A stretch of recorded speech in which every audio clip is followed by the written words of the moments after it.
Saoudi. Et nous sommes ce matin avec notre invité, Meriem Helou, qui est DG de Compétences Plus et qui est business coach. Dans l'entreprise, le terme croissance, entre guillemets, est vu extrêmement favorablement. Et quand on parle d'un état d'esprit, le bon état d'esprit qui permet de croître, qui veut rapetisser, Meriem Helou, qui veut, entre guillemets, se rabougrir? Personne. Et en conséquence, on essaie de se demander dans quelle mesure on peut cultiver en soi-même les germes qui nous permettent, entre guillemets, de fleurir ou d'être un peu meilleur le lendemain. C'est vrai qu'il y a un sujet qui revient souvent aujourd'hui dans nos vies, c'est comment adopter un bon mindset. Enfin, depuis quelques années, on dit c'est quoi le bon mindset, c'est quoi le mindset positif, c'est quoi le bon état d'esprit, etc. Si on doit traduire. Et c'est vrai que dans le monde de l'entreprise, il y a un sujet qui revient souvent, même un concept. C'est quelque chose qui a toujours existé, mais il y a des concepts qu'on aime bien nommer ou renommer ou brander, mais ça ne veut pas dire que ça n'a pas existé avant. C'est comment adopter un état d'esprit de croissance. En gros, comment voir le verre à moitié plein quand il est à moitié vide. Mais il ne s'agit pas de prendre des conseils ici et là, parce qu'on n'est pas là pour dispenser des conseils ici et là, mais quelque part, c'est comment adopter finalement un état d'esprit ou un cadre où on passe de se juger ou d'être dur avec soi ou de juger les autres, un cadre qui nous aide à grandir, à apprendre. Et mais c'est paradoxal parce qu'on peut ressentir l'injonction de devoir grandir ou de croître ou d'adopter des façons autres de voir les choses parce qu'on va estimer que les siennes sont extrêmement péjoratives, nulles, critiquables, et en même temps de se délester de la pression que tu évoques à l'instant, Meriem Helou. Oui, en fait, tous les êtres humains se retrouvent tiraillés. Des fois, on se dit, est-ce que nos efforts sont récompensés? Est-ce que la vie ne me donne pas trop de challenge? Est-ce que c'est normal de faire autant d'erreurs? Est-ce que c'est normal de cultiver autant d'échecs, etc. Et justement, l'état de croissance, c'est un état, et là aussi, il y a 5 leviers ou 5 axes dans lesquels on va parler aujourd'hui pour aider à structurer notre réflexion, pour au moins aider à comprendre de quoi il s'agit. Un état d'esprit qui fixe la croissance, c'est un état d'esprit qui justement va voir dans les erreurs ou les échecs justement des sources de rebondissement. Et c'est pour ça qu'on va parler aussi ce matin de résilience et comment rebondir après les échecs, parce que c'est la première, c'est le nerf de la guerre quelque part, parce qu'on va tous connaître des moments difficiles et des revers, et pas le revers de tennis évidemment, mais d'autres revers de la vie. Et donc justement, est-ce qu'on est prêt à changer de stratégie, parce que c'est ça de fait, c'est porter des nouvelles lunettes, c'est changer de point de vue et changer de stratégie, et finalement se dire ok, je dois orienter mes efforts différemment. Oui. En fonction de cela. Dans le monde du sport, parce que quand on parle de mindset, ça veut dire l'état d'esprit. Et quand on dit, quand on souhaite que cet état d'esprit, entre guillemets, soit nous et pour conséquence de nous rendre meilleurs, avoir le bon état d'esprit qui nous rend meilleurs, entre guillemets. Bon, il y a 2 façons, entre guillemets, d'arriver à cela, d'obtenir ce résultat. Soit on est extrêmement critique vis-à-vis de soi-même, soit on peut adopter d'autres façons de faire. Quand on est dans le monde du sport, on va instinctivement déceler ceux qui ont le bon état d'esprit, ceux qui ne se laissent pas abattre, ceux qui gardent toujours la pêche, qui gardent toujours la foi qu'on peut remonter le score, et ainsi de suite. Déjà, dans les premières années, on peut effectivement déceler cela. Dans une précédente émission, tu parlais de méta... de position méta. Mais pour parler de remontada dans le sport, parce que c'est un terme que j'adore, c'est les fameuses remontées fulgurantes dont ont fait preuve non seulement les équipes de football, on a des exemples de grandes équipes de football qui étaient menées une grande partie du match et qui ont fini par arriver à l'égalité, voire à marquer des buts dans les dernières minutes et à gagner la victoire. Tout cela justement traduit cet état d'esprit de croissance. Parce que oui, on a été mené, oui, quelque part on vit des moments difficiles, mais se dire toujours qu'il y a une ouverture et un potentiel, mais il faut que je fasse les choses différemment. Parce que si je me dis, ça y est, les dés sont jetés, je suis menée au score pendant la première mi-temps, les 45 premières minutes, etc. Et je me dis, c'est foutu. Évidemment que ça va être foutu. Dans toutes les neurosciences et dans toutes les pratiques qu'on connaît, la PNL et compagnie, notre mental ou nos idées ou nos pensées se traduisent en émotions et se traduisent en actions. Donc si je rumine que c'est foutu ou c'est fermé ou il n'y a plus rien à faire, effectivement il n'y a plus rien à faire. Ce que je vais rechercher comme résultat, c'est il n'y a rien à faire. Par contre, si je me dis je peux essayer une différente stratégie, est-ce que c'est vraiment le maximum de ce que j'ai pu donner comme effort ou comme potentiel? Est-ce que finalement, est-ce que je ne ferais pas mieux d'encore m'engager pour les 45 prochaines minutes et voir ce que je peux faire? Et c'est ça la différence entre quelqu'un qui a ce qu'on appelle un growth mindset et un fixed mindset. Un fixed mindset, c'est typiquement aussi des gens qui sont trop rigides. C'est des gens qui vont dire ça, je peux pas le faire. Ou bien ça, ce travail n'est pas assez. Ou bien c'est trop difficile. Alors, on est en droit, pour reprendre ce que tu as dit tout à l'heure, on est en droit d'être exigeant avec soi-même, exigeant envers les autres. C'est pas la même chose que être critique avec soi-même et critique avec les autres. Exigeant, c'est se dire j'ai envie d'arriver à un seuil, j'ai envie d'améliorer ma compétence, j'ai envie d'améliorer mes talents, j'ai envie d'améliorer ceux de mes équipes et je prends à disposition, je mets en place un plan d'action graduel, séquentiel, qui va me permettre d'être dans une amélioration continue, concrète. Ça, c'est être exigeant avec soi-même. Et on a le droit de modifier aussi son exigence au fil de l'eau. On ne peut pas être exigeant de la même manière tous les jours envers soi-même et envers les autres. Ça dépend des situations, des enjeux, des objectifs, etc. Donc cette flexibilité est nécessaire. Par contre, quand on est trop rigide, on va être peut-être aussi exigeant avec soi-même qu'avec les autres. On va autant demander aux autres qu'on s'en demande à soi-même, sans prendre en considération les talents de chacun, les prédispositions de chacun, la formation de chacun, l'expérience de chacun, etc. On va standardiser. Et c'est ça, quelque part, quelque chose qui est fixe. C'est quelque chose qui est trop rigide et qui ne prend pas en considération les fluctuations du business, les fluctuations de la motivation, que ce soit interne ou externe, là aussi. Oui, mais je reviens à l'exemple que j'ai cité tout à l'heure. Dès le jeune âge, on peut observer ceux qui vont, entre guillemets, ne pas se laisser abattre ou qui vont maintenir, entre guillemets, la foi de pouvoir changer, disons, une situation qui semble perdante et la tourner, in fine, en leur faveur. Et puis, à l'inverse, on peut sentir aussi des personnes qui vont se laisser abattre beaucoup plus facilement ou qui vont, entre guillemets, se désespérer d'une situation dans le présent, ce qui va, entre guillemets, diminuer leur chance de tourner, in fine, les chances en leur faveur. Les choses en leur faveur. Et ce sont des états d'esprit qu'on a. Et est-ce qu'on peut les changer, ces états d'esprit? Parce que si on a, entre guillemets, une façon de fonctionner qu'on n'observe que difficilement, ou on a des convictions profondes et ancrées, est-ce que ce sont des éléments sur lesquels on a une marge de manœuvre? Alors, il y a beaucoup d'études sur la neuroplasticité du cerveau. Et la neuroplasticité, justement, c'est quelque chose de très positif et une bonne nouvelle pour nous tous, parce que notre cerveau s'adapte. Nous sommes des êtres adaptatifs. L'être humain est adaptatif. Il a été construit, nous avons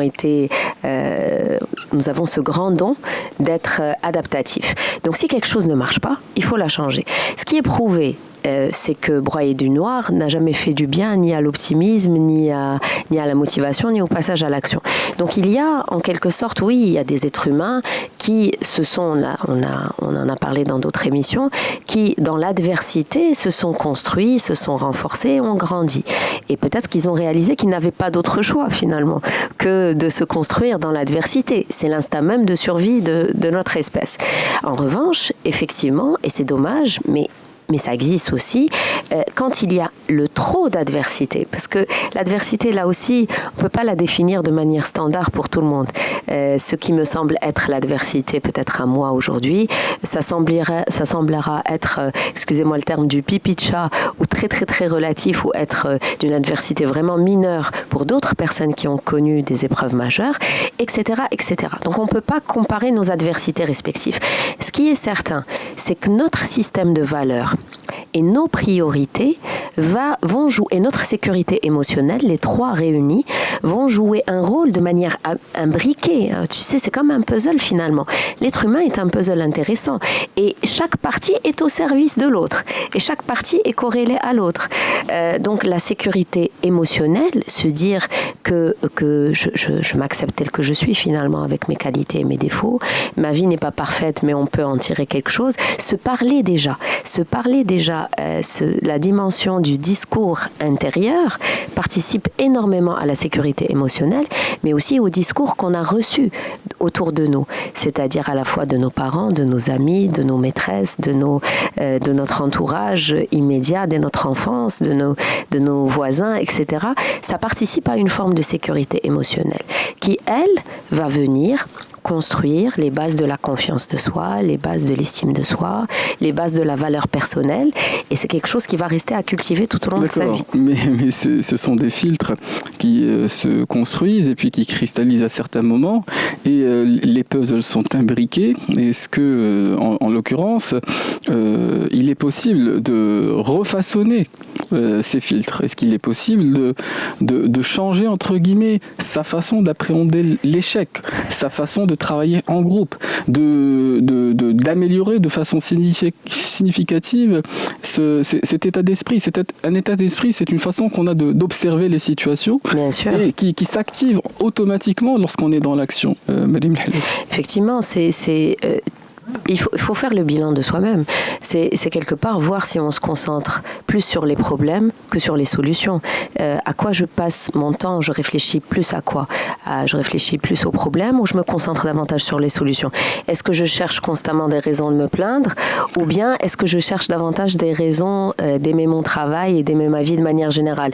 Est-ce que je considère que je suis entourée d'incapables et d'incompétents et de bras cassés ou est-ce que je considère qu'il y a effectivement des gens qui doivent améliorer ou diminuer leur fainéantise, mais que je suis quand même, si je prends le ratio, entourée de personnes compétentes et talentueuses. Tu sais, ne serait-ce que ces 3 points-là, au quotidien, sincèrement être sincère avec soi-même et se dire mais comment sur 1 heure de temps, sur 1 heure de temps, sur une demi-heure de temps, sur 15 minutes d'échange avec un collègue, sur quoi je mets davantage d'énergie? Parce que sur ce quoi je mets davantage d'énergie, ça se matérialise. Sur ce quoi je mets davantage mes pensées, ça se matérialise aussi. Et donc, effectivement, nous attirons, c'est la loi d'attraction qu'on peut traiter dans une autre émission, mais nous attirons par notre état d'esprit soit des problèmes, soit des solutions. Mais c'est un focus, c'est quelque chose dont j'ai parlé dans une autre émission. Prends l'exemple, peut-être que tu vas acheter une voiture prochainement, peut-être que tu penses à 1 ou 2 ou 3 marques de voitures, peut-être une, allez, pour simplifier, une marque de voiture que tu aimerais bien acheter, sur laquelle se porte ton choix ainsi que celui de ton épouse, mais tu vas remarquer que puisque ta pensée est autour de l'achat de cette marque-là, tu vas commencer à la voir qui se distingue beaucoup plus que les autres marques de voitures. C'est intéressant. Donc ton cerveau travaille comme un GPS. Oui. Finalement, il met le focus sur tes centres d'intérêt, sur ton attention. Et donc, il faut faire très attention, joli jeu de mots, vers ce quoi notre attention se dirige. Bon, notre attention se disperse quand on est en retard. Madame Helou, on va profiter de la respiration musicale. Il y aura par la suite le flash d'information. On reprendra la suite de notre conversation ce matin qui se consacre à la façon de cultiver le bon état d'esprit dans le monde professionnel. On verra aussi quelles sont les déclinaisons et comment on peut agir sur ce point-là. Nous resterons par ailleurs ouverts à l'échange. Si vous avez des questions, nous resterons joignables au 05 22 95 36 70 ou 80. Experts sur Atlantique Radio. Avec Badr Saoudi. Les experts sont sur Atlantique jusqu'à midi. Et nous reprenons la suite de notre émission ce matin avec Madame Helou qui nous disait juste avant les informations qu'on pouvait attirer à soi le bon état d'esprit. Alors, le travailler, oui. Parce qu'il ne vient pas uniquement... Il faut développer sa gravité. Et le travailler souvent. Le travailler souvent pour qu'il s'installe. Parce que effectivement, on ne peut pas attirer les bonnes choses vers nous simplement par le désir ou le souhait. Oh, oui. Ça se travaille. En tout cas, pour attirer certaines choses, il faut avoir certaines qualités. Effectivement, mais l'état d'esprit, c'est la prédisposition. c'est le prérequis essentiel, mais il ne fait pas tout. C'est comme je veux m'améliorer dans les maths ou la physique ou une autre matière, il faut déjà en avoir envie. Donc l'état d'esprit est important, il faut avoir la volonté, la motivation de le faire. C'est de là où on parle d'état d'esprit, et tu as bien raison. Mais il faut se mettre au charbon, il faut le travailler, il faut le cultiver, il faut le faire grandir. Oui, il faut le faire vivre en soi. Mais tu parlais de façon indirecte de la loi de l'attraction, c'est pour cette raison que j'évoquais cela. Mais j'ai retenu aussi un autre aspect de ce que tu nous disais en première partie d'émission, l'opposition entre un état d'esprit rigide et un état d'esprit qui est prompt à, entre guillemets, relever les défis ou à, disons, nous pousser vers le meilleur, entre guillemets. Et effectivement, c'est de là où est parti le concept de growth mindset versus fixed mindset quelque part, ou avoir un état d'esprit de croissance versus un état d'esprit rigide. Ça le vaut pour la communication, comme j'ai dit, ça le vaut pour la manière de voir les défis et les challenges, ça le vaut pour la manière de voir ses efforts, ça le vaut pour la manière de voir ses croyances aussi, parce que finalement, quand on a un état d'esprit, ce qu'on appelle le fixed mindset, on veut toujours faire les choses de la même façon. Et on s'étonne que les résultats ne soient pas différents. Quelqu'un de fixe, c'est vraiment quelqu'un qui va dire oui, mais finalement, il faut que cette jeune génération, par exemple, ou la génération Z, travaille exactement comme on a travaillé nous, la génération Y ou la génération X. Je vois pas pourquoi ils sont tout autant sur leurs réseaux sociaux. Je vois pas pourquoi ils tiennent à leur équilibre vie privée, vie professionnelle. Je vois pas pourquoi. Et en fait, pourquoi ? Parce qu'ils sont différents, parce qu'ils ont grandi différemment, parce qu'ils ont d'autres besoins, parce qu'ils ont d'autres façons de voir la vie et les choses. Donc finalement, si on ne s'adapte pas assez, aussi, si on n'est pas déjà à l'écoute de ce qu'ils ont envie, on va pas les tirer vers le haut et les ramener vers une performance qu'on souhaite. Et finalement, c'est ça le growth mindset, c'est adapter ses stratégies, ses efforts, sa façon de faire à chaque personne en fonction de là où elle vient, etc. Je te donne un exemple. Les gens avec un fixed mindset disent que ça c'est inné. Si on n'a pas ça, on peut pas le développer. Les gens dans un fixed mindset, ils vont dire il faut éviter telle ou telle personne. Ça va être extrêmement difficile de cultiver des nouvelles compétences. Ils vont se mettre sur la défensive et donc ça va être très difficile de leur donner un feedback. Ils vont le prendre personnellement, ils vont être susceptibles. Or, quand on a un growth mindset et que notre manager nous dit écoutez, franchement, là, par exemple, sur la délégation, vous déléguez pas assez votre travail et puis vous devez améliorer vos compétences en gestion de stress et vous devez améliorer votre gestion de temps et des priorités, je vais pas me dire c'est contre moi. Il y a certainement, si il me l'a dit, c'est qu'il n'y a pas de fumée sans feu, c'est qu'il y a certainement des choses à améliorer. J'ai des compétences, mais j'en ai pas dans tous les sujets et qu'il est essentiel pour moi d'être sur un chemin de croissance et de la prendre comme une opportunité pour grandir. Il y a un côté endurance dans le growth mindset et j'ai envie de parler de cette compétence d'endurance et même dans le football. J'ai parlé de remontada dans le football qui est un concept magnifique et dans le tennis on en a vu beaucoup et dans la course à pied et dans plein de choses. Le sport, oui. Le sport en général grouille, on va dire, ou fleurit d'exemples de growth mindset. Mais ces athlètes-là, à un moment donné, ils ont un esprit d'endurance dans le sens où ils se disent les choses à un moment donné peuvent cliver, peuvent changer en ma faveur. Mais si j'y vois,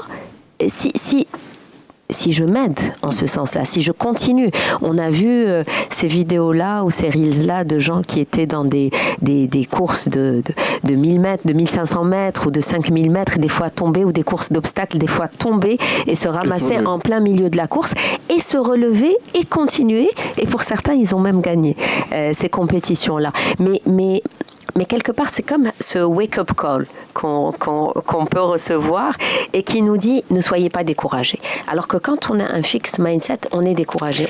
On dit ça y est, et on blâme les autres. Ça aussi, c'est important. La différence entre un growth mindset et un fixed mindset, je sais très bien que l'entreprise peut faire des choses pour moi, mais je sais aussi que je peux faire des choses pour moi-même. Et je l'ai dit aussi dans une autre émission, quand je vois que j'ai fait des choses pour moi-même, que je me suis inscrit sur un chemin de croissance, que j'ai fait tout ce qu'il y avait à faire, mais que ça ne marchait pas, je change d'environnement.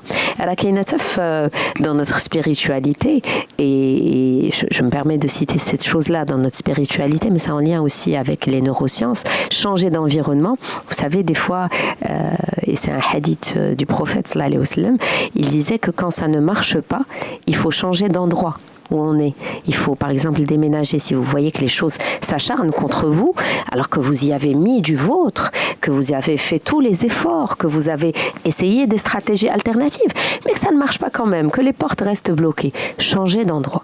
Changer d'endroit, que ce soit de commerce, d'entreprise ou de... Et certains ont même changé de ville. Oui, ça a l'air anecdotique. Oui. Mais pour moi, par exemple, j'ai pas abandonné à la première épreuve, mais j'ai vu que pendant 6 mois, 1 an, 2 ans, j'ai fait tout ce qu'il y avait à faire.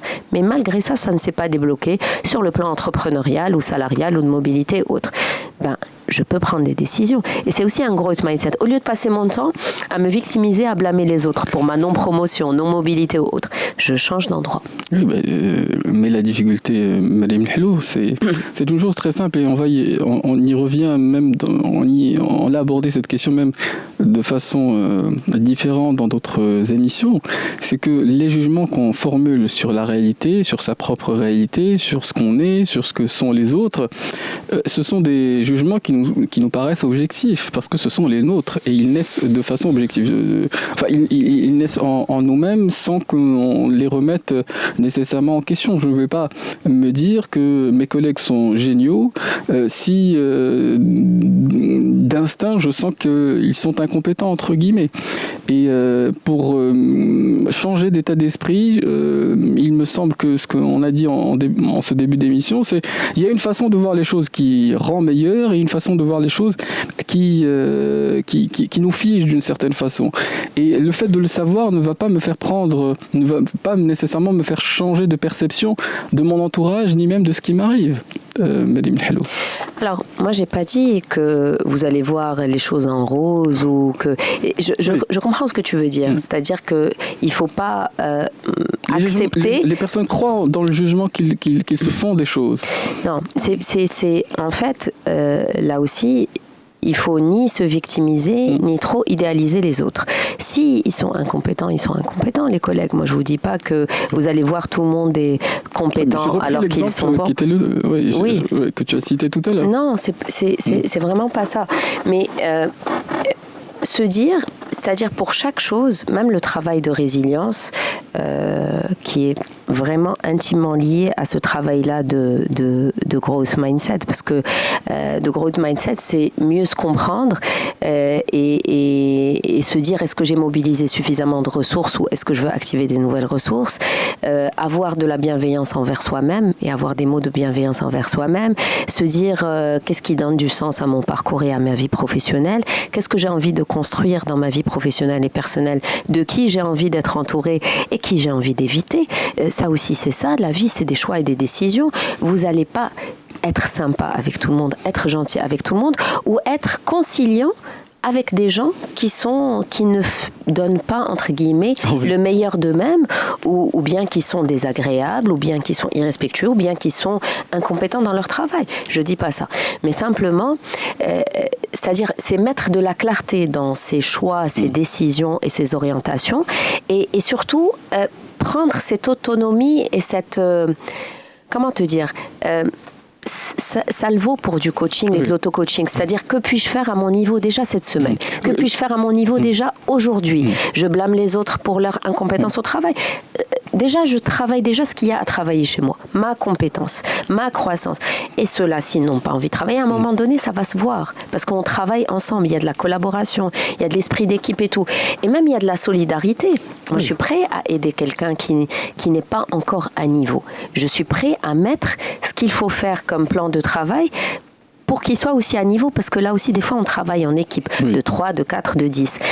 mais encore faut-il qu'il cède lui-même. Donc qu'il soit aussi dans un état d'esprit de growth mindset. Mais il y a des aspects sur lesquels on peut beaucoup plus facilement agir et ça commence nécessairement par soi-même. Et ce que j'observe, pour rester dans cet exemple-là, c'est que, entre guillemets, ce qui nous pousse à formuler par exemple ce type de jugement, ce qui peut pousser certaines personnes à avoir tendance à mépriser leur entourage, c'est une façon, entre guillemets, c'est un aimant négatif. C'est pour ne pas ressembler, pour s'éloigner, entre guillemets, de ce qu'ils vont estimer être des comportements ou médiocres ou des comportements qu'ils vont juger, entre guillemets, négativement.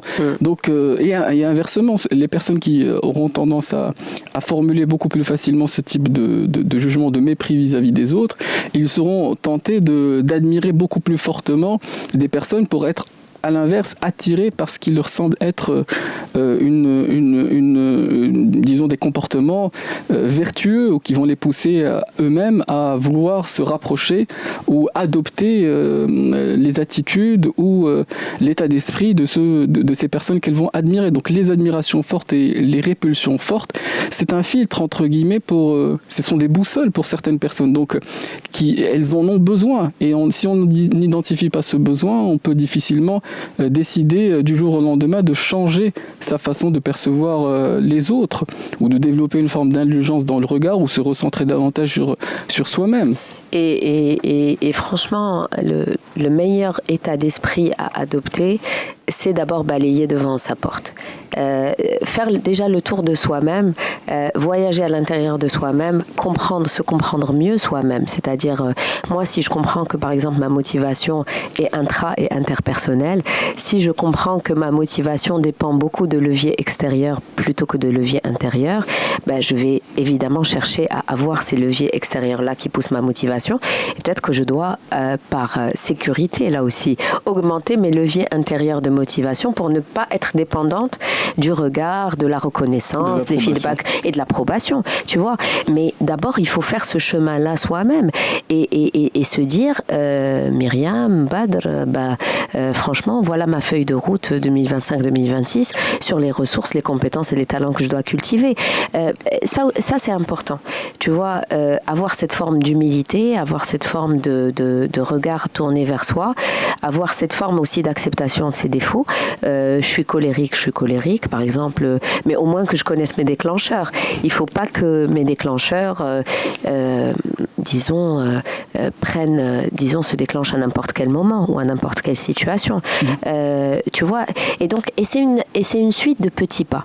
Là aussi, dans le coaching aussi, ce qui est important, et je l'ai dit ce matin dans l'émission, l'être humain est un puzzle. C'est intéressant de savoir ce qui marche pour lui versus ce qui ne marche pas. C'est intéressant de s'inspirer des meilleurs. C'est pour ça que j'ai parlé beaucoup des exemples de football et de tennis qui nous parlent tous. Ah oui. Parce qu'on se rappelle maintenant tous du match de la Coupe du Monde France-Brésil 98 avec les buts de Zidane dans la deuxième mi-temps et alors qu'ils étaient menés pendant la première mi-temps.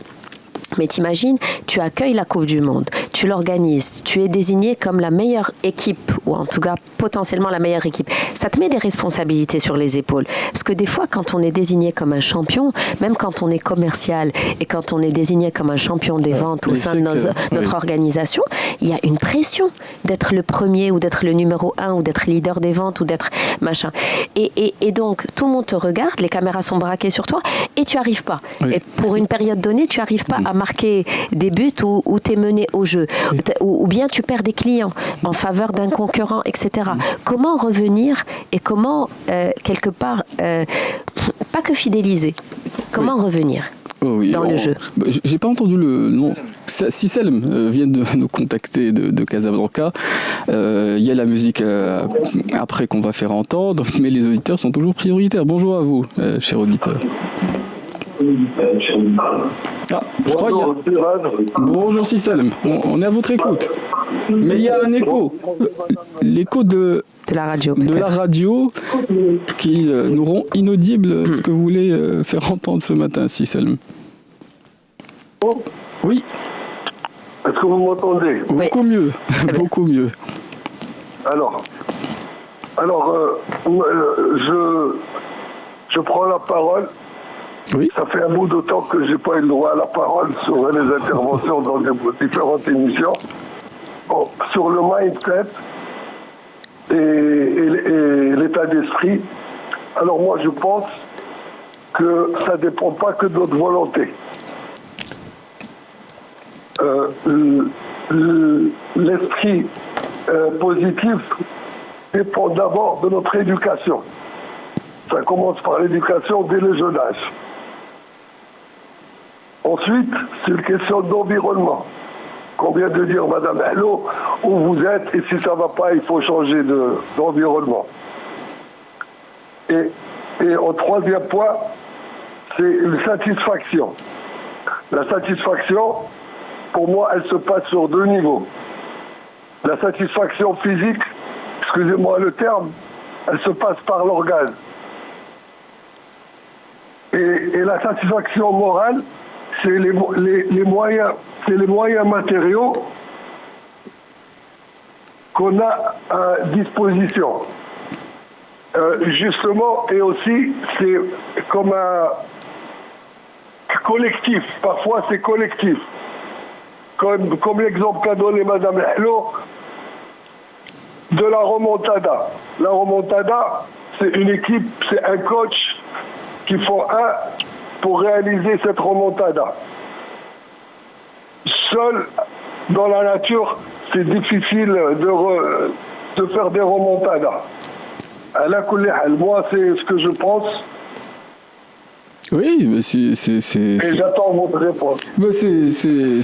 C'est votre avis, si Salem, et c'est ce que d'ailleurs j'essaie de faire entendre, c'est que cet état d'esprit, il infuse. Par exemple, imaginons une personne dont les parents, dès le jeune âge, ont foi en elle. Elle part. Elle a un autre départ qu'une personne qui pense constamment que le malheur va arriver à ses enfants, qu'ils sont guettés par l'échec, qu'ils sont en danger, qu'ils vont pas réussir, qu'ils sont tout le temps critiqués. Et ils vont évoluer ou essayer de s'améliorer par la critique. Les seconds, les premiers vont tendance, par exemple, à grand trait.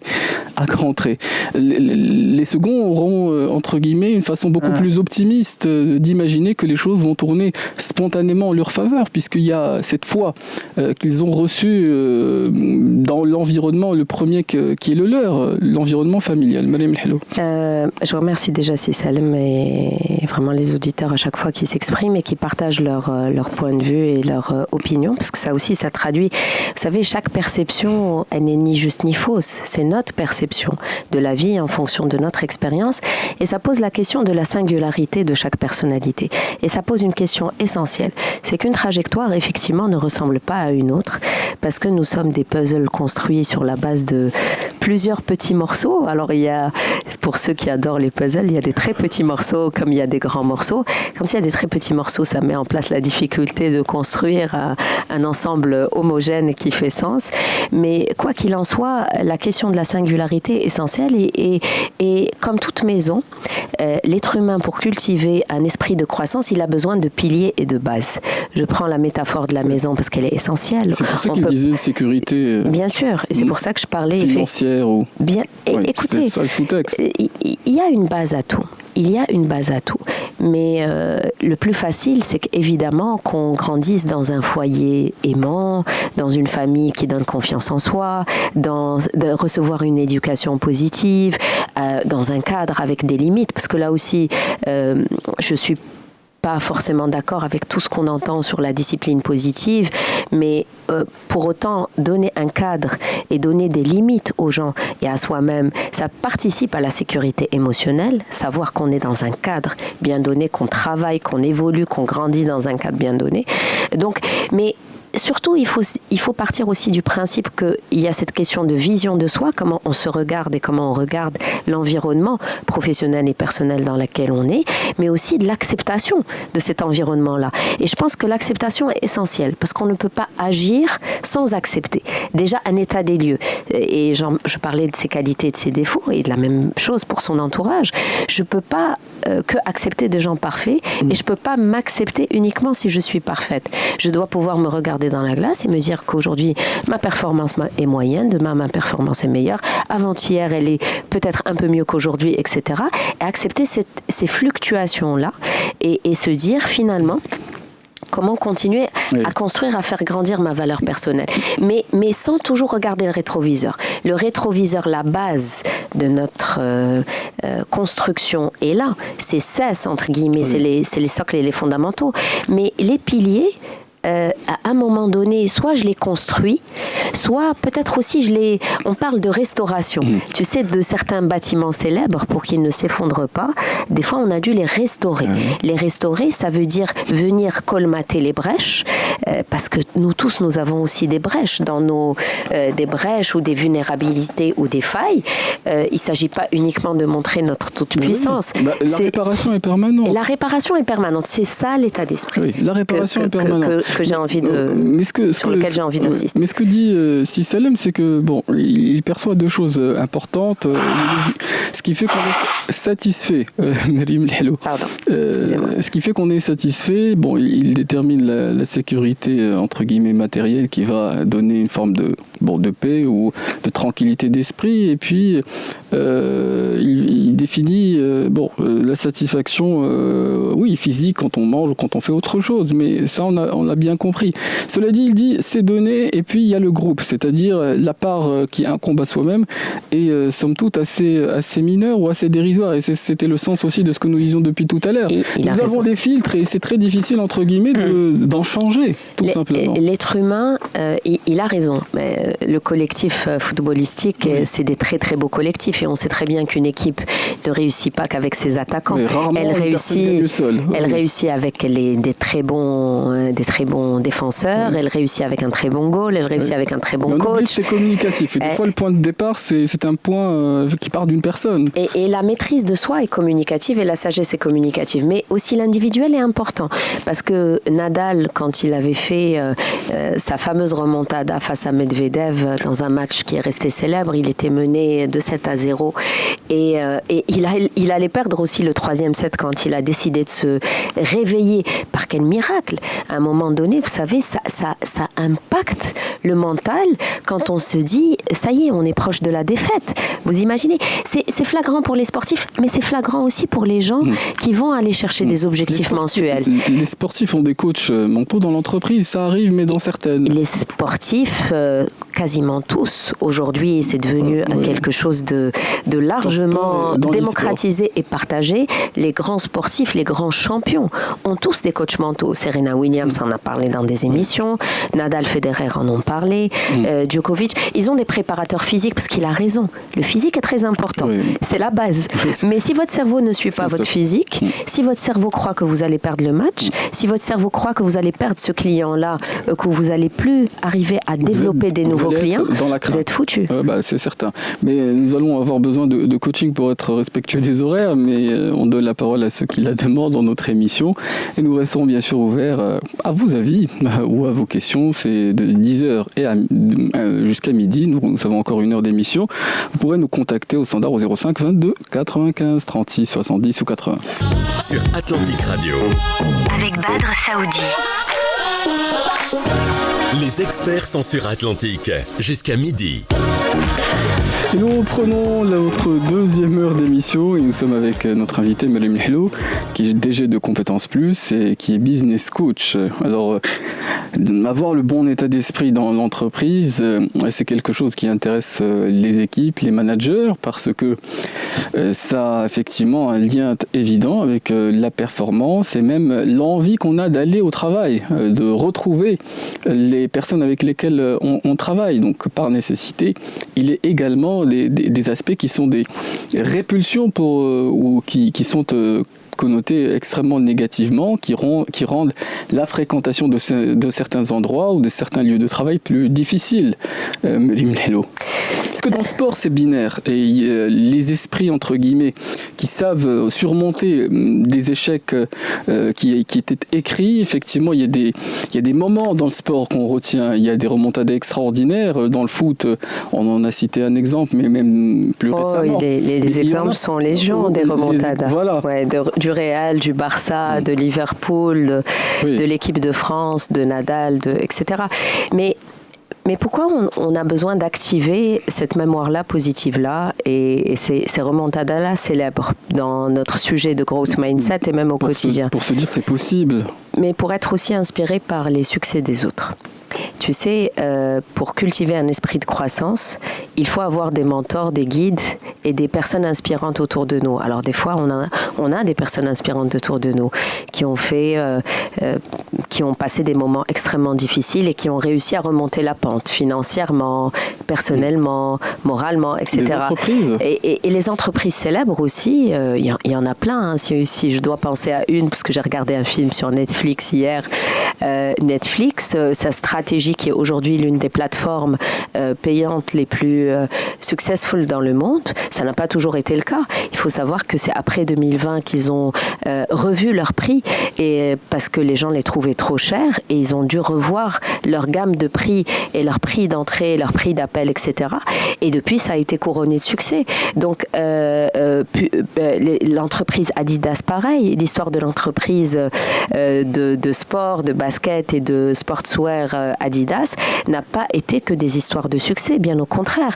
Il y a eu des changements de méthode managériale, il y a eu l'arrivée de nouveaux managers, notamment de la marque Puma, de la marque concurrente, il y a eu des changements d'approche, il y a eu la sortie de nouveaux modèles et même la réactivation d'anciens modèles historiques qui ont pu plaire aux consommateurs et qui continuent de plaire aux nouveaux clients de la marque. Donc, quelque part, on est tout le temps, c'est super important pour l'être humain, moi en tant que personne physique, toi en tant qu'individu, c'est super important pour nous d'activer ces histoires-là de succès, qu'elles soient des histoires d'organisation, d'entreprise, de tennis, de football, de course à pied ou que sais-je. Pourquoi ?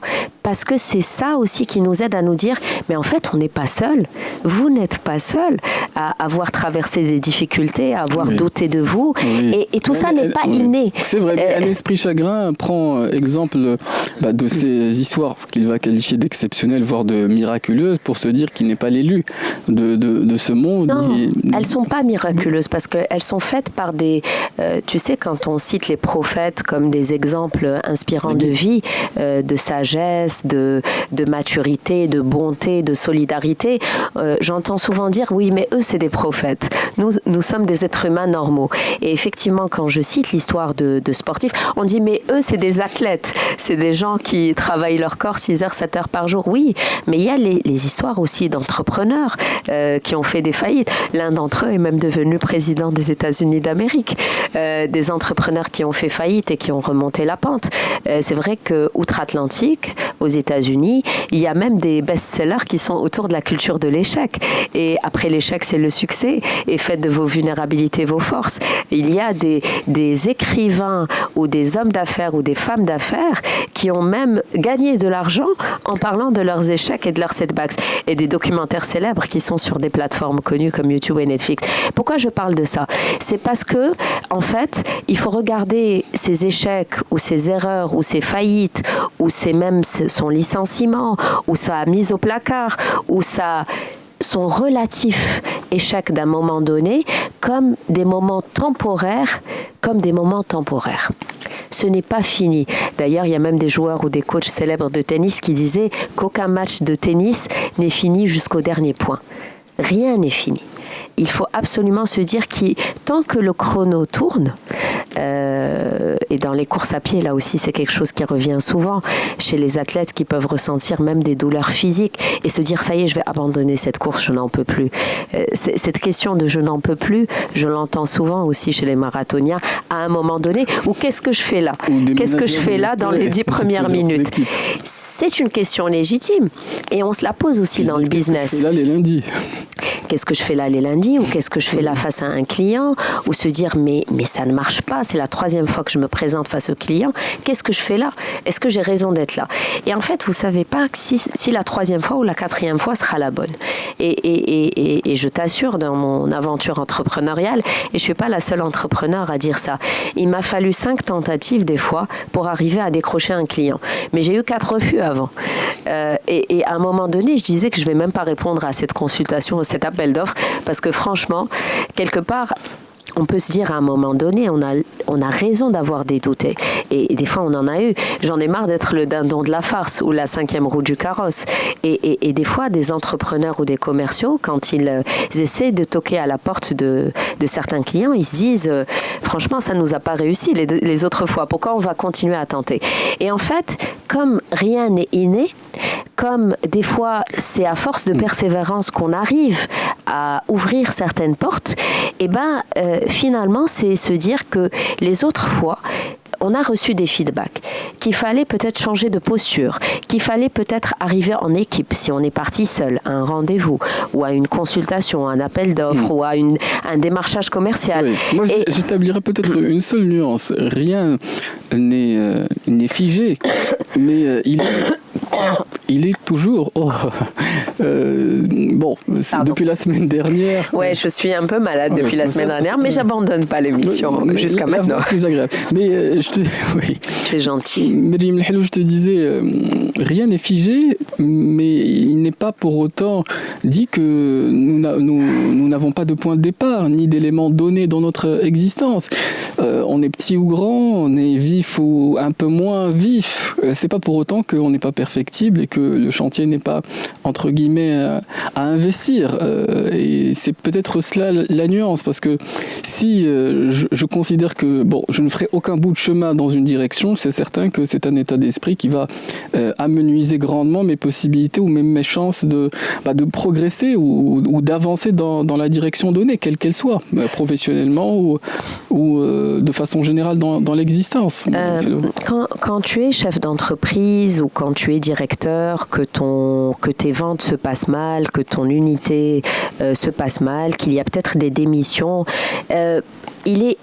tu trembles de l'intérieur, parce que quand on t'annonce que les chiffres de ton secteur vont être chaotiques pour cette année, quand on t'annonce que le marché va mal, quand on t'annonce que les cours de bourse sont en train de baisser, je pense à Tesla, mais pas que, parce que c'était lié aussi à l'image de son fondateur, etc.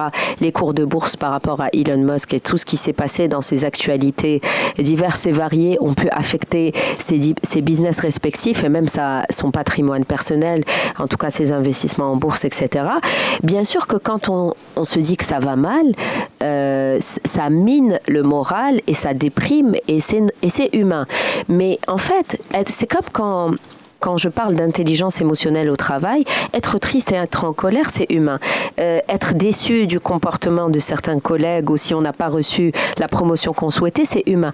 Mais rester longtemps déçu ou rester longtemps triste ou rester longtemps en colère ou chercher longtemps la faute aux autres, c'est ça qui n'est pas bon pour nous. C'est ça qui va nous maintenir malheureusement dans un état négatif. Traverser des moments négatifs est profondément salutaire parce qu'on a besoin de goûter à l'amertume pour savourer le lendemain un goût sucré ou un goût agréable. On a besoin de goûter à l'amertume. Oui. Les cheat meals pendant de longues périodes de régime. Et on a besoin de goûter au manque pour pouvoir apprécier la présence ou l'abondance. On en a besoin pour pouvoir ne serait-ce qu'apprécier cette satisfaction et ressentir de la fierté personnelle. Mais là aussi, être un outsider, c'est pas une fatalité. Plusieurs marques dans le monde de téléphonie, vraiment on a cité Adidas et Netflix, mais pas que, mais il y avait plusieurs difficultés structurelles qu'ont traversé ces entreprises-là. Elles ont réussi à y remédier. Comment ? Des fois en ramenant du sang neuf de l'extérieur, des fois en ramenant les bonnes personnes à la bonne place, des fois en osant des mesures audacieuses, de prix, de pricing, parce qu'à un moment donné, ça marche pas. Faut pas s'obstiner sur des choses qui marchent pas. Le prix ne marche pas, les gens trouvent ça trop cher, on change les prix. On peut pas continuer. Si vous êtes dans des marchés qui sont drivés par le prix bas ou si vous êtes trop décorrélé, même si vous considérez que votre offre est premium. On a le droit. Des fois, on se dit, mais non, nos produits sont de qualité. Ils méritent un prix supérieur, oui, mais encore faut-il qu'il y ait des gens qui soient capables de les payer. Oui. S'ils n'ont pas le pouvoir d'achat, tu peux avoir les meilleurs produits et services au monde. Les gens n'ont pas les moyens de se les offrir. Mais j'entends bien, mais dans le monde du sport, la performance est binaire et par conséquent, le fait de recourir à quelqu'un qui va partager des aspects sur lesquels on peut muscler son mental de sorte à avoir les bons réflexes et de sorte à ce que dans les moments creux ou de doute, on puisse remonter la barre, ça ne va pas autant de soi dans le monde de l'entreprise. À quoi ressemblent les interventions sur ces sujets-là dans le monde de l'entreprise? Est-ce que ça concerne les chefs d'entreprise? Est-ce que ça concerne les managers? Est-ce que ça concerne leurs équipes? Moi, je peux te dire qu'ils ont tous un point commun. Les chefs d'entreprise ou les managers ou les directeurs qui passent par des moments de fluctuation ou des moments de tremblement ou même des tsunamis business.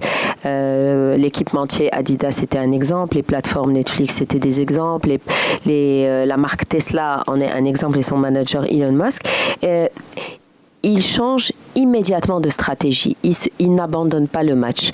Mais si jamais, effectivement, le dirigeant de l'unité déprime, il est temps de changer ce dirigeant-là. Parce que quand le capitaine à bord ne croit plus, dans la réussite de ces matelots ou dans le fait qu'ils vont s'en sortir, il est essentiel de changer le capitaine. Pourquoi?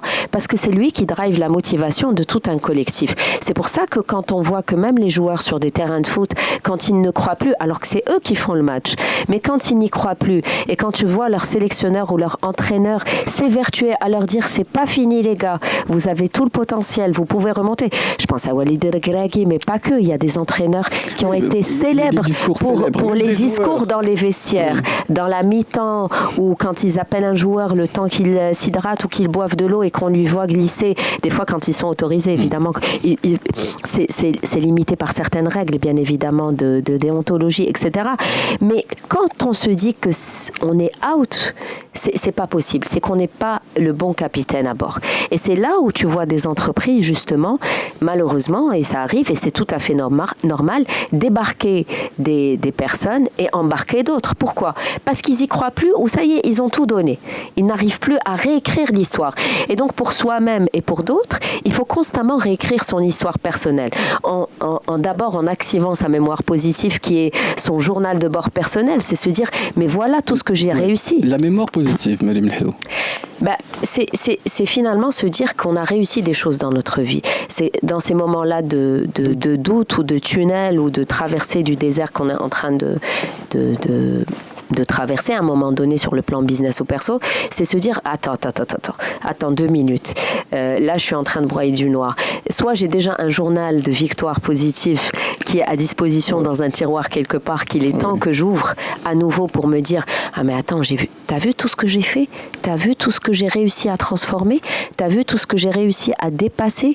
T'as vu si on escalade les montagnes, j'ai vu combien de personnes, de gens dans la vie d'entreprise se mettre à la randonnée ou au trail ou à l'escalade des montagnes pour se dire si je suis capable de faire ça. À grimper le Toubkal, à grimper l'Everest, à grimper la Concagua, à faire des choses assez extraordinaires, à courir 3 heures, à marcher pendant des heures, c'est que je suis capable aussi de remonter la pente au niveau de ma famille et de mon business.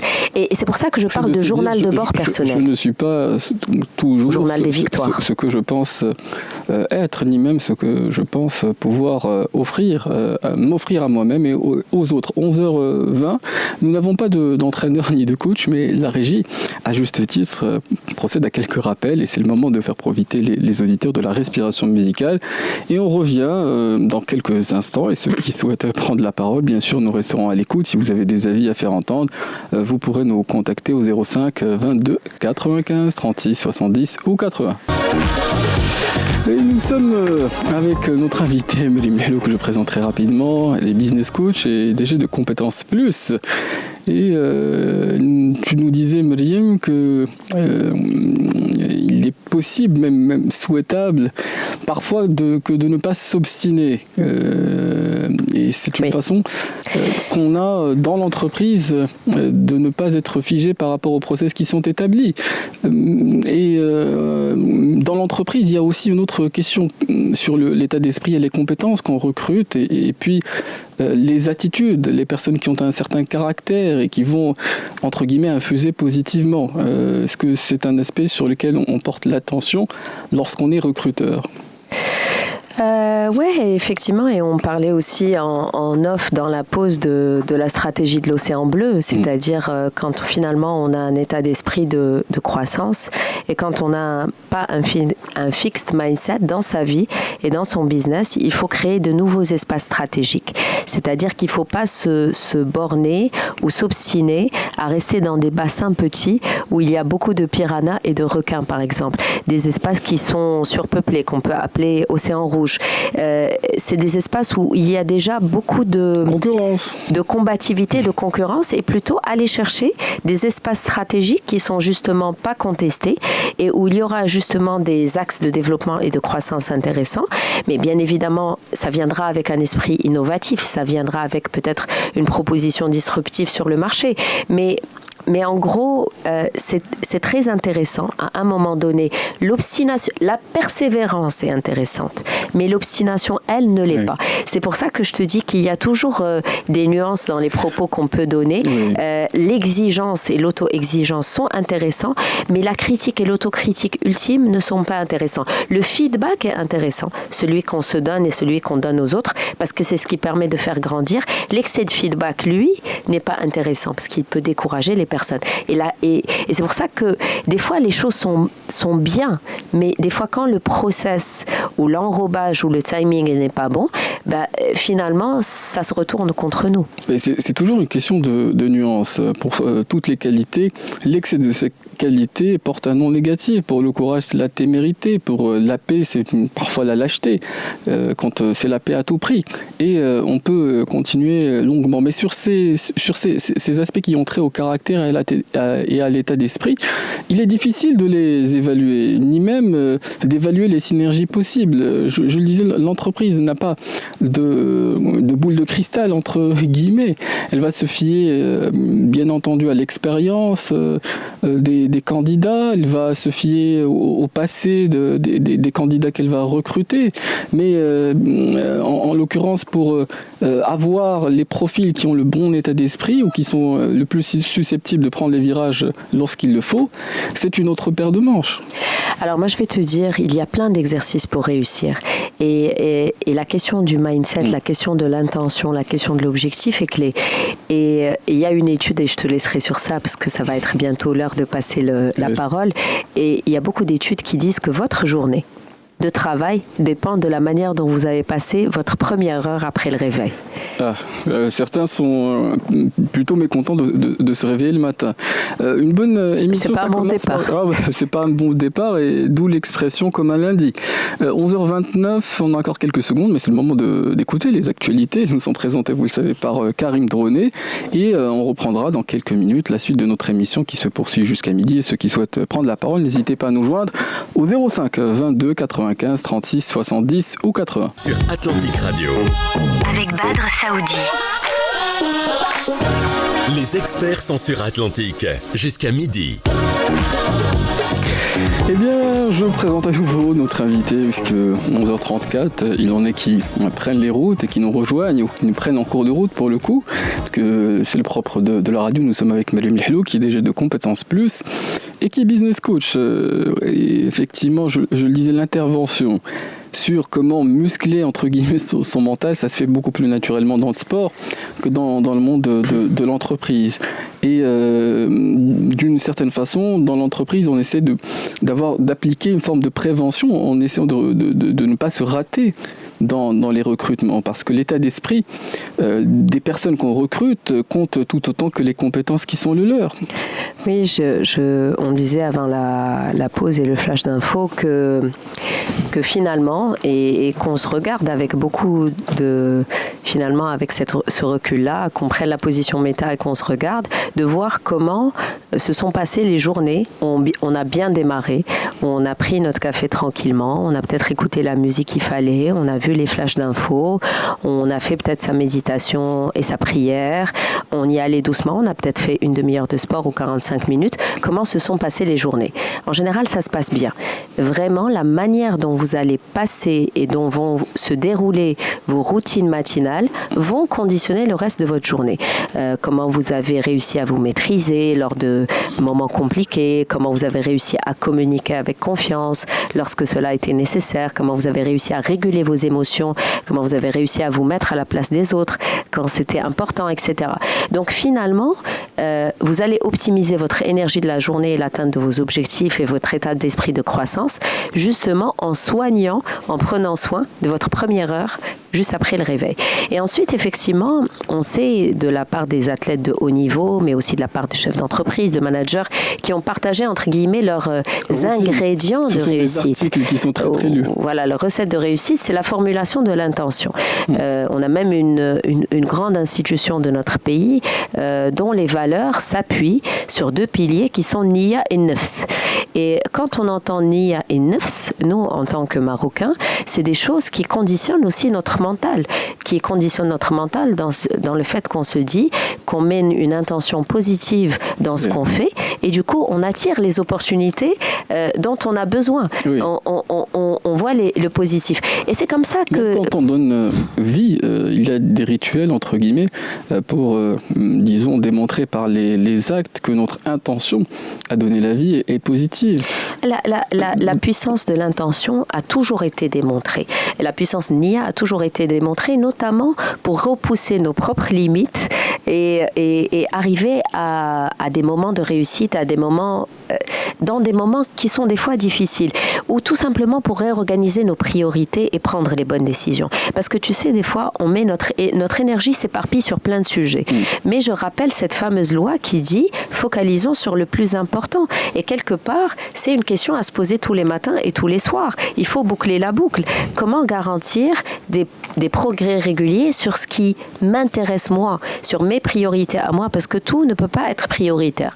D'ailleurs, pour gérer son temps de manière efficace, il faut avoir une boussole, il faut avoir un chrono, il faut déjà identifier ses objectifs, savoir ce que je dois réaliser et en combien de temps, chaque jour, chaque semaine, chaque mois, et se dire que ça, c'est prioritaire, je focalise sur ce qui est prioritaire et peut-être je délègue ou je fournis à mon équipe une orientation ou plusieurs orientations et je consacre moins de temps et moins d'énergie à ce qui n'est pas essentiel pour ne pas perdre mon temps et pour continuer à me motiver. Parce que quelque part, l'être humain se nourrit de la satisfaction de la réalisation. Donc, si je me fixe 2 objectifs à atteindre par jour et que je les atteins à 18h ou 19h, le soir, lors de ma routine du soir, lorsque je serai en train de faire le bilan de ma journée, quelque part, je me dirai, c'est génial, j'ai atteint mon objectif. Et ça va être un super ancrage positif qui va relancer ma motivation et ma confiance en moi au quotidien. C'est comme le vélo, tu sais. Moi, j'ai ma théorie du vélo, entre guillemets. Le vélo, c'est continuer à pédaler sans jamais perdre son enthousiasme. Et la vie, c'est ça. C'est une partie de vélo. C'est garder sa stabilité et son équilibre en continuant à pédaler. Quelque part, en continuant d'agir. Apprendre peut-être, et tu sais, dans le vélo, on ne prend pas toujours les mêmes directions. On peut prendre des sentiers non empruntés, mais quelque part, ce qu'on disait un peu plus tôt, faut arrêter de procrastiner. Faut arrêter les autosabotages. C'est le terme que j'allais utiliser à l'instant même, parce que c'est l'anti-mémoire positive. Avoir, disons, un arrière-goût, une forme d'amertume. J'ai décidé de faire quelque chose que j'estime être importante. Je ne l'ai pas faite. Cette chose-là que j'avais programmée une fois. Et le lendemain, de la même façon, de la même manière. Une forme d'excès d'indulgence vis-à-vis de soi-même. Et une perpétuation du chaos, parce que décider de ce qui est prioritaire, c'est mettre de l'ordre, entre guillemets, dans ses décisions et dans ses actions. Et le fait d'échouer 1 fois, 2 fois, 3 fois, entre guillemets, ça mine le moral et même l'état d'esprit. et ce qui produit par la suite effectivement une façon qu'on a de se sentir beaucoup plus fragile, donc beaucoup plus agressif dans le rapport qu'on a avec les uns et les autres. Mais c'est pour ça que quelque part je pose toujours la question aux gens, est-ce que vous êtes démarreur ou est-ce que vous êtes finisseur? Est-ce que vous aimez démarrer les tâches ou les projets ou est-ce que vous aimez finir les projets pour voir l'espèce d'endurance, parce qu'il y en a qui s'ennuient vite, il y en a qui sont très bons au démarrage et qui sont des bons sprinters au départ, mais qui ne sont pas des endurants. Et il y a des endurants qui finissent malgré les obstacles. Et quelque part, comprendre sa dynamique et comprendre sa nature, c'est déjà le premier pas pour organiser ses routines du matin et du soir. C'est le premier pas pour fixer les objectifs de manière réaliste. Parce que quand je fixe les objectifs de manière irréaliste, il y a des grandes chances que je sois déçue. Si je me dis que je vais atteindre le chiffre 100 en termes de vente ce mois-ci, mais que je n'ai aucun client, que je démarre à peine ce service, qui n'est pas connu de tout le monde, que je n'ai pas fait la publicité et la communication, au final, je vais avoir 50 peut-être ou 20 et je vais être déçue à la fin du mois de ma performance. Donc quelque part, se fixer des bons objectifs en se disant, et se fixer aussi les imprévus en se disant peut-être que les choses ne vont pas tourner en ma faveur, c'est déjà se préparer à gérer la frustration quand elle arrive. Et ne serait-ce que déjà ça amortit et ça permet de garder sa confiance et son énergie et sa motivation. Je disais dans une autre émission que parmi les routines du matin et du soir, il y a la routine de la gratitude. Alors vous aurez les routines que vous voulez, messieurs, dames, je n'essaie de rien imposer. Certains, c'est des moments de rigolade, certains, c'est des moments de musique, certains, c'est du Coran ou de la prière. Chacun garde les routines qui lui font le plus sentir dans une sphère de bien-être et de satisfaction.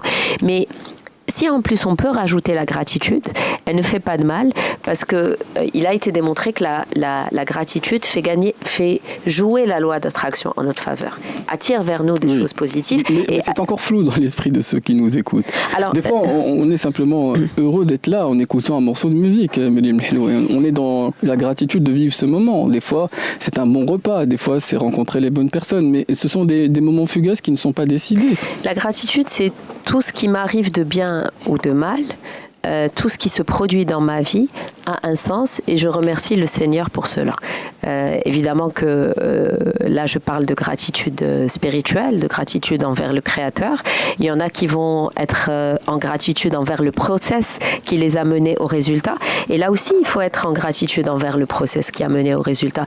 Parce qu'aucun résultat n'arrive du jour au lendemain. Il n'y a pas quelque chose qui arrive par coup de baguette magique. Très souvent, c'est un process. C'est un process qui met du temps. Et c'est important dans le growth mindset ou dans l'état d'esprit de croissance de garder ça en tête. C'est les efforts, c'est le travail, c'est l'acceptation de la difficulté, c'est l'acceptation de ses défauts qui nous permettent de garder la motivation et d'être dans la gratitude. Là aussi, il y a des fabuleux livres sur la gratitude, hein. Il y a des best-sellers qui ont parlé de la résultante chimique dans des hormones du bonheur, la sécrétion d'hormones de bonheur et donc l'impact positif sur les neurotransmetteurs et sur les sécrétions des endorphines, de la sérotonine, mais pas que, sur le fait d'être en gratitude et en remerciement du créateur, de l'univers, du process, de ce qui nous arrive. Il faut sentir des fois qu'on reçoit. Et effectivement, on se sent, entre guillemets, tout simplement en croissance. Parce que si on reçoit, c'est que quelque part, il y a quelque chose qui s'ajoute. Et dans notre émission, ce sont parfois les participations et les interventions des auditeurs. Et on m'indique, je crois qu'on nous appelle du Sud, si Abdelrahim est avec nous. d'Agadir, si j'entends bien. Bonjour à vous, cher auditeur. Oui, allô, bonjour, mon cher Badr. Bonjour, c'est Abdelrahim. Ça va, monsieur Badr, ça va très très bien. Et vous? Très bien. Ça va, les vacances se sont bien passées? Oh, c'est la reprise, les vacances sont derrière. C'est bien.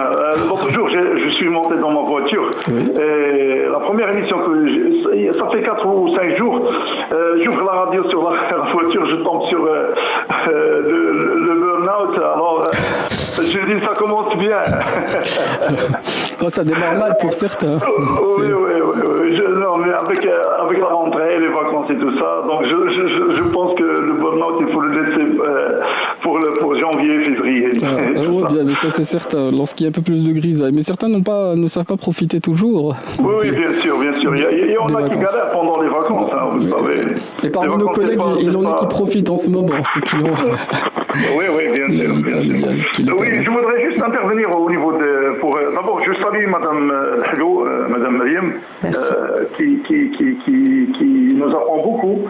Et j'adore sa manière de faire de temps en temps un petit clin d'œil à nos valeurs musulmanes et au comportement des prophètes et tout ça fait bien. Moi personnellement ça me fait plaisir parce qu'on n'entend pas des Nietzsche et des Spinoza et des Hegel et tout ça, donc ça fait plaisir, sauf que je voudrais faire une petite remarque concernant les exemples qu'elle donne sur le succès, sur la gestion et tout ça. Ils donnent toujours de grandes entreprises américaines, comme des personnes américaines comme Elon Musk et tout ça, et Adidas et tout ça. Ça c'est des entreprises miracles qui ont évolué dans des climats d'économie gigantesque. On sait que Elon Musk est arrivé dans un climat d'informatique et de technologie, de nouvelles technologies, tout ça. Il a trouvé des conditions financières et tout ça pour réussir. Donc, j'aimerais bien avoir des exemples, c'est-à-dire ces conseils et tout ça, avec des exemples d'entreprises marocaines, avec des conditions marocaines. Par exemple, quand il parle du coaching au niveau du sport, il donne des exemples de Zidane et tout ça, et de Nadal et tout ça. Et de Regragui. Non, même Walid Regragui, ça réussit, c'est pas quelque chose d'extraordinaire parce qu'il a trouvé des conditions, même si lui est arrivé avec le Wydad, parce qu'avec le Wydad, c'est la série et l'équipe et tout ça, il a trouvé une équipe qui avait l'habitude de jouer la finale.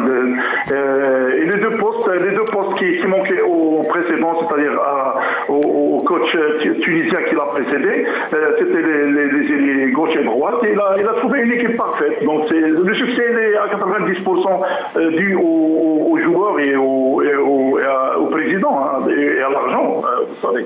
Donc, Regragui, il a de la chance, c'est un point, c'est tout.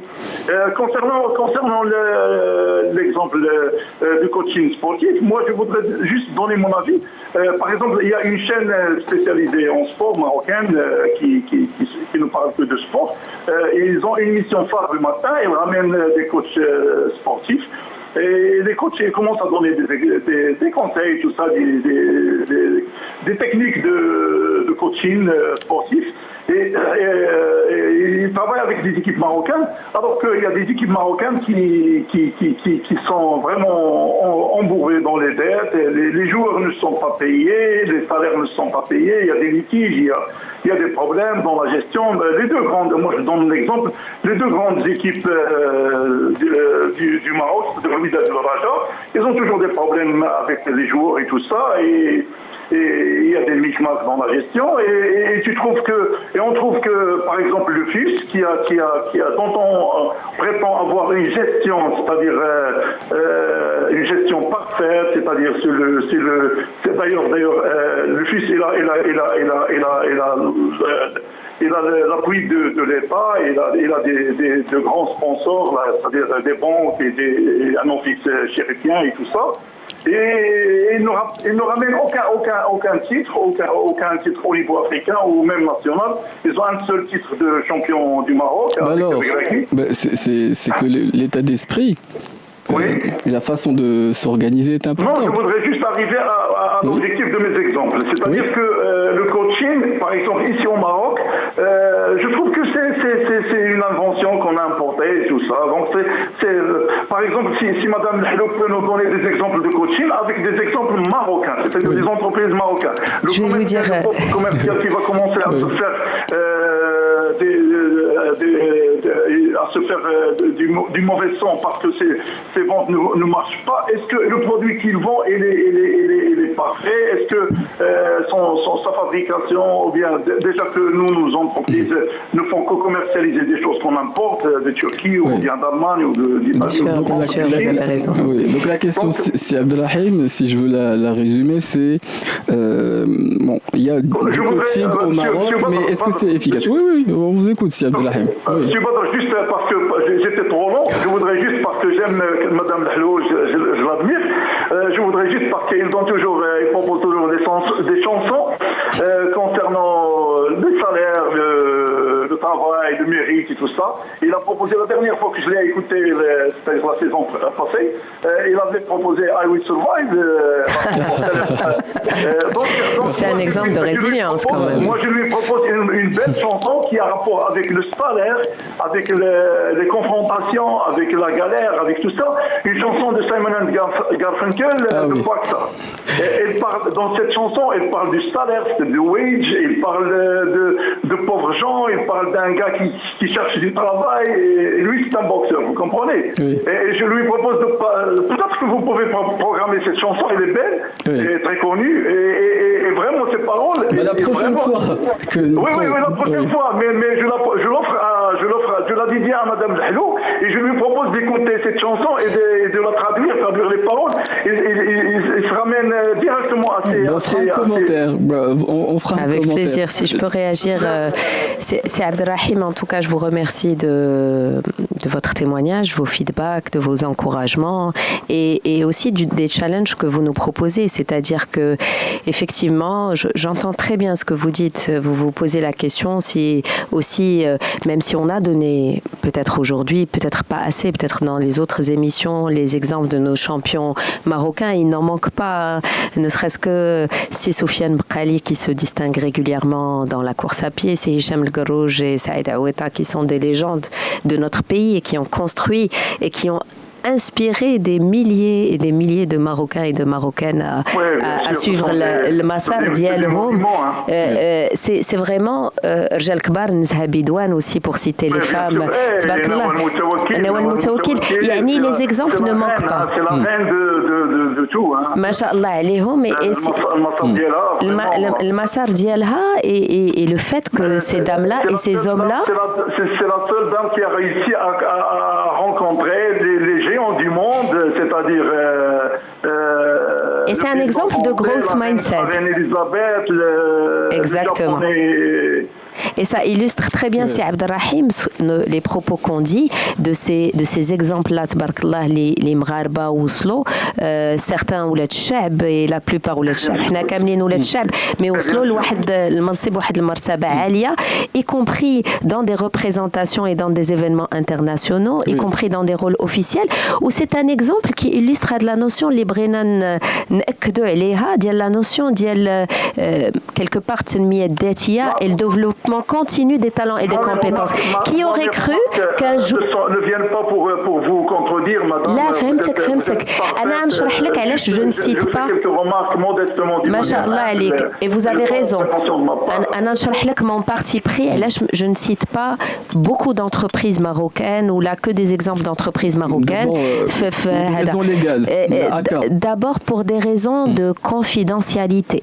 أولاً وقبل كل شيء, effectivement, en tant que formatrice et consultante, je suis tenue par des engagements de confidentialité qui ont duré quelques années auprès de certaines institutions, mais qui malheureusement je ne peux pas les citer en antenne puisque ça concerne la vie même de ces entreprises-là et leurs secrets de fabrique. Taniyan, pour des raisons de la ACA, il a, si je cite une banque ou là, une compagnie d'assurance, parce que nous travaillons au sein de notre pays. Aigolo, elle cite ses clients où là il y a du favoritisme envers certaines marques et pas envers d'autres. Donc si je cite une banque, je suis obligée de citer toutes les banques qui existent dans notre pays. Mais je me que je favorise une marque ou là un client ou là aux dépens des autres. Et Masha'Allah, les entreprises Diana se distinguent. L'OCP, si je peux le citer, Sidi l'a cité, l'office chérifien l'a cité, et effectivement la notion de niya et de nefs, qui sont des valeurs marocaines essentielles, c'est quelque chose qui s'inscrit dans l'identité même et dans l'ADN de cette entreprise locomotive le Maghreb, et qui aujourd'hui est totalement, c'est arabe depuis qu'il est venu, avec toutes les équipes, avec Sil Habti au niveau de l'UM6P, avec toutes ces équipes qu'il a ramené, des talents, des jeunes à la tête de projets ambitieux, s'inscrit totalement dans le growth mindset, puisque Mabqaouch uniquement dans leur cœur de métier, qui est le cœur d'origine, qui est toujours leur cœur de métier, mais tabarakallah, ils ont investi dans énormément de choses annexes, de segments à forte croissance et à fort potentiel stratégique pour notre pays et pour l'Afrique, et donc on peut dire qu'ils sont totalement dans cet état d'esprit-là.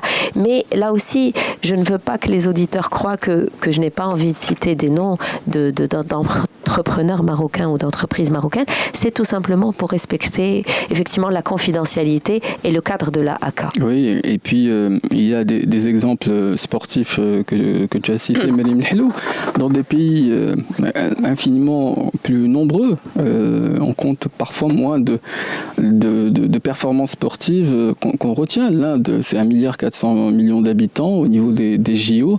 Effectivement, on peut observer que le succès n'est pas nécessairement au rendez-vous. Dans des populations moindres, on voit à l'inverse, parce qu'il y a un certain état d'esprit, un certain process qui est privilégié, des performances beaucoup plus importantes. On célèbre les nôtres, et puis on peut observer par ailleurs qu'il est toujours possible de faire un chemin. Tout est perfectible. Le groupe et l'individu. Et il faut garder en tête, et vraiment je remercie tous les auditeurs qui ont partagé avec nous les feedbacks et qui ont dit certains exemples, et peut-être quand le temps d'antenne nous le permettra, comme ça on cite tous les gens d'un secteur donné où il y a du favoritisme. Pour réussir dans la vie, il faut 3 ingrédients. Il ne soit pas impatient quand il ne voit pas que les choses se changent favorablement en sa faveur ou là. Pour la croissance et pour l'état d'esprit de croissance, il faut du temps, des efforts et du soutien mutuel. Et c'est ces 3 piliers essentiels. Le temps, l'ouaqt, parce que il faut même du temps pour les plantes de grandir, et c'est pas le même temps de croissance pour un olivier, pour un palmier ou pour un cyprès. Le soutien mutuel. Le soutien mutuel, ça veut dire d'aller chercher de la guidance, d'aller chercher des ressources, des fois d'aller chercher la complémentarité. C'est parfois des conseils de lecture. D'aller chercher de la vitamine C et du magnésium. Ah oui. Et en matière de guidance, nous avons affaire à la régie. Le temps qui nous est imparti s'est écoulé. C'est le moment. C'est la régie. Oui, c'est le moment de céder la parole à nos collègues. Ahmed Elouad présente la tranche suivante, Atlantique Midi, et puis nous écouterons un journal d'actualité en langue arabe. Les experts sont sur Atlantique jusqu'à midi.